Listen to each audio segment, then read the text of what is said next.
खोर्धा पिचुकुली अचलर दुर्योधन साहू एतला देइथिले कि तांकर 25 वर्षीय झियो शुभमित्रा साहू चलित मास 6 तारिख घर को झियो पुलिस विभाग में ट्राफिक कनिष्ठबल भाव कार्यरता थे।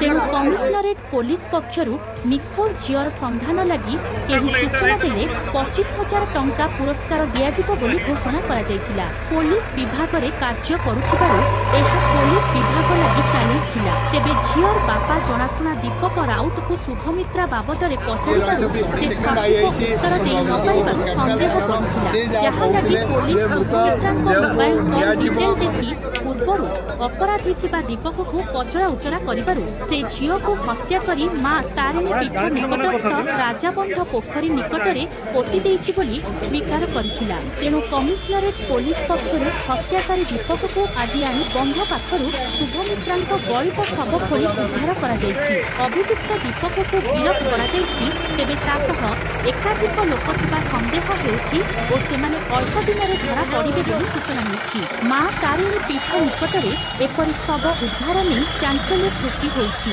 केन्दुझरରୁ दशरथ पारिकଙ୍କ रिपोर्ट श्रीक्षेत्र न्यूज।